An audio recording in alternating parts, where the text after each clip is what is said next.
நான் பாரதிராஜா உடைய நேற்று பேசும்போது என்ன நம்ம ஏதாவது தனித்தனியாக எடுத்துக்கலாமே அப்படிங்கும்போது பாரதிராஜா சாருடைய திரைக்கதைக்கோ வசனத்துக்கோ அந்த கண்டென்ட் கருத்துக்களுக்கோ எவ்வளவு முக்கியத்துவம் கொடுத்தாரோ கிட்டத்தட்ட அதே முக்கியத்துவத்தை வந்து அவர் வச்ச அந்த திரைப்படங்கள் அந்த பாடங்களுக்கு கொடுத்தார். இது இந்த சொசைட்டில இருக்க எல்லாமே அவருடைய கருத்து எல்லாமே நம்ம அந்த பாடலையும் எதிரொலிக்கும். அந்த காம்பினேஷன் நமக்கு எல்லாருக்கும் தெரியும். இளையராஜா, வைரமுத்து, பாரதிராஜா இந்த காம்பினேஷன், அப்புறம் ஏஆர் ரஹ்மான் இந்த காம்பினேஷன். பாரதிராஜா படத்துல இருக்கக்கூடிய இளையராஜாவுடைய இசையோட மட்டும் தான் நம்ம நிறைய இந்த ஃபீல்வுட் மியூசிக் சொல்லி கேட்குற மாதிரி இருக்கும். நல்லா கவனிக்கலாம். அது மனிதராக இருந்தாலும் சரிட்டு, அப்புறம் திருத்தேகம் வளர்ந்தாலும் அதுல வர அந்த நடுவில் வர மியூசிக் மட்டும் நம்ம நிறைய கேட்போம்.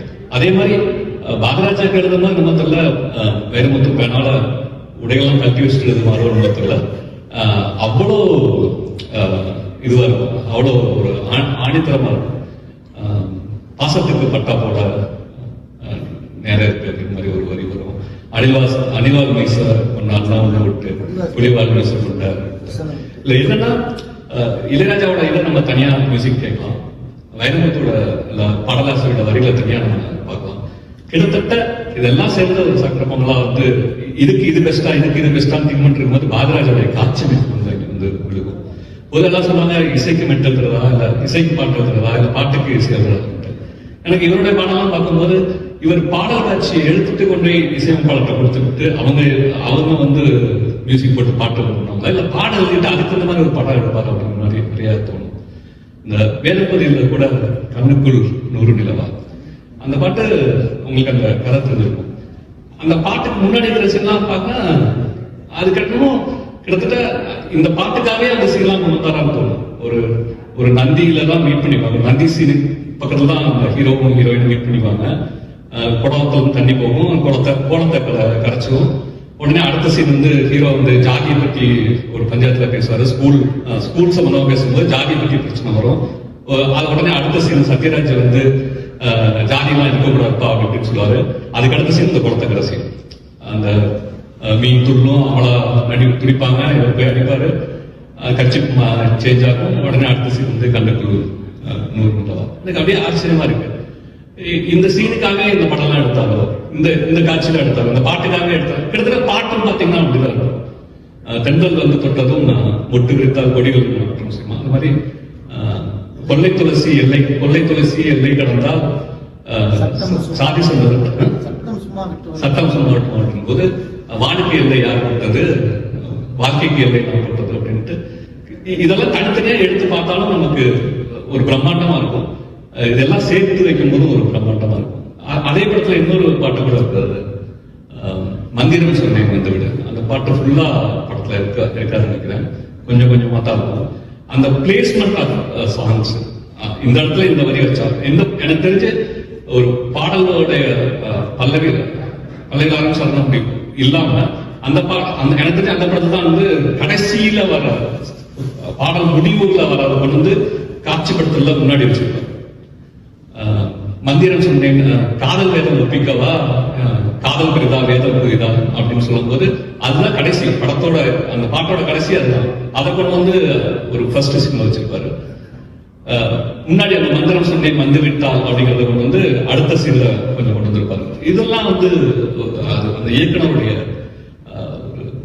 அது என்ன சொல்றது தெரியல, ஒரு புத்திசாலித்தனமா இல்ல இவனுக்கு இது பிடிக்கும் இப்படி பண்ணா நமக்கு ரசிக்கலாம் அப்படின்னு சொல்றதா, இல்ல வந்து ஒரு தைரியமான முயற்சி சொல்றதா, ஒரு புது முயற்சியை நம்ம எடுத்து பார்ப்போமே அப்படின்னு சொல்றதா. இப்ப நம்ம தம்பி சொன்ன அப்படின்னு எதுக்கு கொண்டாட்டி என்ன சுத்தி பாட்டி, இதெல்லாம் வந்து படத்தை வைக்கிறதுக்கே ஒரு பெரிய தைரியம் இருக்கும். ஒரு புரட்சியான ஒரு படமா இருக்கட்டும், லட்சுமியில வந்து ஒரு புரட்சிகரமான படம், அவரோட ஃபர்ஸ்ட் படமா இருக்கட்டும், இதை கொண்டு வந்து அந்த படத்துல வைக்கிறதுக்கே ஒரு பெரிய தைரியம் இருக்கும். அதை அவர் பண்ணியிருப்பாரு. அது மாதிரி காட்சிகள் விரிப்படுத்துறாரு. அக்ஷய் சொன்னாங்க இந்த கர்த்தமா படத்துல சொல்லும்போது அந்த மரம் இருக்கும், அது தனியா இருக்கும். ஒரு சீன்ல வந்து வலிப்பு வந்து கீழே விழுந்துரும். அப்படி தகப்பன் அந்த டாக்டர் பொண்ணு வந்து அவருக்கு அந்த வாயில எச்சிலாம் தொடச்சு விடும். மூத்தமா 2வது மகன் வந்து பின்னாடி நிற்பா. இவங்க 3 பேர் சீன் இருக்கும். ஒரு கிளவி, அந்த கள்ளிப்பால் கொடுத்த கிளவி வந்து யார் வத்த பிள்ளையோ அந்த எச்சிலாம் தொடக்கிருப்பா அப்படின்ட்டு சொல்லும்போது ஒரு லிரிக்ஸ் வரும். யார் வத்த பிள்ளைன்னு ஊரே சொல்லி நிற்க, நான் வத்த பிள்ளைன்னு நெஞ்சுக்குழி சொல்லலையா அப்படின்ட்டு ஒரு வரி. டக்குன்னு அந்த கண்ணீர் வந்து அந்த அப்பனுக்கு கண்ணீர் வந்து அப்படியே சொல்லிட்டோம். இந்த காட்சியில் 3 பேர் தான் இருப்பாங்க, அப்பா, அந்த 2 பொண்ணு. இன்னொரு சீன் நீங்க விட்டுட்டீங்க, அந்த மரத்துல வந்து அந்த பூ வந்து விடுவோம். அந்த சீன்ல தான் அப்பா, நான் பார்த்தது அப்பா இருக்காங்க, 2 பொண்ணு இருக்காங்க, அம்மாவும் வந்து அந்த பூவா வந்து விடுவாங்க அப்படிங்கிற மாதிரி ஒரு சீன். இதெல்லாம் வந்து ஒருத்தர் கற்பனையே பண்ண முடியாது.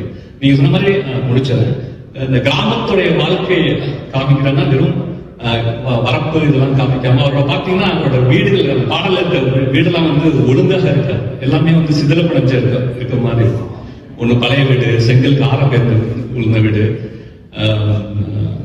ஒரு ஒரு பாடலுக்குள்ளே வந்து ஒரு கதை இருக்கும். ஒரு நண்டூர் மணல்வாசல் பாத்தீங்கன்னா அந்த பொட்டு வச்ச மல்லிகைப்பூட்டில் வந்து நண்டூர் நடுவு கதை வந்து ஒரு சீன்ல சொல்லுவாங்க. அது பார்க்க என்னடா நண்டூர் நடுவு இருக்குது அப்படி தேவதையும் பாட்டியும் நடிச்சு கட்டுவாங்க. இதெல்லாம் வந்து ஒரு டைரக்டரோட இது. இன்னொன்னு வந்து பாலராஜாவுடைய பாடல்கள் வந்து வைரமுத்து சொன்ன மாதிரி புகுந்து விளையாடிப்பார். எந்த படம் ஆசிரியர்னு சொல்லி புகுந்து வைப்பார். அதை வந்து எந்த ஒரு விரசமும் இல்லாம காட்சிப்படுத்துவது இருக்கு இல்லையா, அது வந்து பாலராஜா, எனக்கு தெரிஞ்சு பாலராஜா மட்டும்தான் முடியும். வேற ஒரு கமர்ஷியல் டைரக்டர் போச்சுன்னா வைரமுத்து அந்த எழுதின வரிகள் எல்லாம் இது ஒரு நிலா காலம், அப்புறம் சிகப்பு ரோஜாக்கள்ல ஒரு பாட்டு இருக்கு, இதுவல்லவோ பரிகாரத்தை யாரும் பரிகாரத்தை, இந்த பாட்டெல்லாம் யாராவது கமர்ஷியல் டைரக்டர் போச்சுன்னா என்ன கதையும் கந்தரகோலமா இருக்குன்னு தெரியாது. ஆனா பாலராஜாக்கு வந்து அந்த மேனஸ் தெரிஞ்சிருக்கு, அந்த இதை இப்படி சொன்னா போதும் அப்படின்னு தெரிஞ்சிருக்கு. செந்தில் சார் சொன்ன விதத்தோடய நான் முடிச்சுக்கலாம் நினைக்கிறேன்.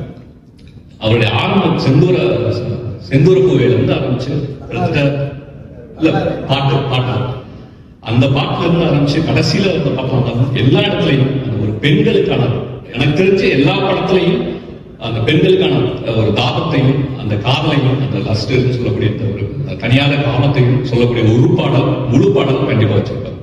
குறைந்தபட்சம் ஒரு ஸ்டான்ஸாவது இருப்பாரு. ஜான்வி படிச்ச அந்த பாட்டு கிழக்கு சிங்கிலே, அதுல கூட அந்த பாட்டு ஒரு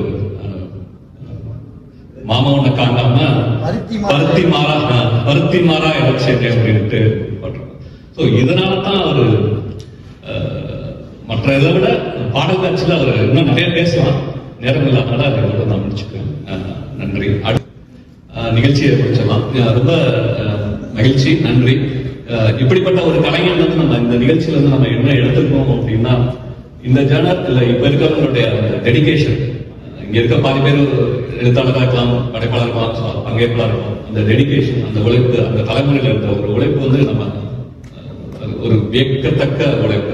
இவராக இருந்தாலும் சரி, இளையராஜாவாக இருந்தாலும் சரி, வைரமுத்தா இருந்தாலும் சரி, பாலச்சந்திரா இருந்தாலும் யாரா இருந்தாலும் அவங்க எடுத்துக்கிட்ட துறையில உச்சத்துக்கு தொட்டுட்டு தான் தோல்வி அதுக்கப்புறம் வந்தாலுமே உச்சத்தை தொட்டவங்க